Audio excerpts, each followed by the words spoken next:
প্রায় আমার বিয়ের 5 বছরের ভিতরে আমার যা নির্যাতন করে আঙ্কেল। আমার বাপ হলো গরিব মানুষ, আমি কোনো কিছু মানে প্রকাশ করি না কেউ কাছে।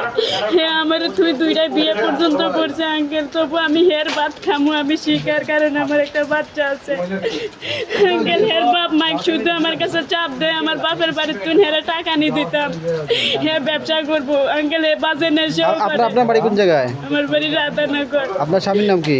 জুয়েল। জুয়েল। জি। কি করে জুয়েল? হ্যাঁ আঙ্কেল কাছে যা পায় তা করে, তা বলতে হ্যাঁ কিছু বাজে নেশাও করে।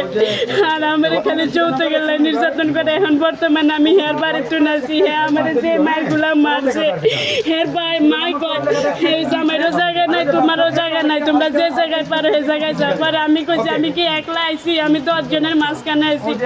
তুমি জন আমার লই খাইতা না, তুমি 2 জন বর্তমানে আনি কো আমি আমার এই বউ লই খাইতাম না। এবার 10 জনে আমার যেমনি বিদায় দেয় আমি এমনি জামুগা। হে তা না করি আমার বারবার ঘর তুমি বাড়ি করে দেয়। তোমার বাবার বাড়ি কই? আমার বাবার বাড়ি রাধানগর। স্বামীর বাড়ি রাধানগর? জি না, কালীনগর মামার দোকান। কালীনগর মামার দোকান। জি। এখন কি আপনার মারিয়া খাতায় দিচ্ছি কেন? জি। হ্যাঁ খালি আমার বাপের তুন টাকা নিয়ে দিতাম, আমার বাপ অসুস্থ বিছনায় পড়া, খালি আমার বাপের বাড়িতে টাকা নিয়ে দিতাম। এখন তারা আসছেন কি অভিযোগ দেওয়ার জন্য? তোমার স্বামীর নাম কি?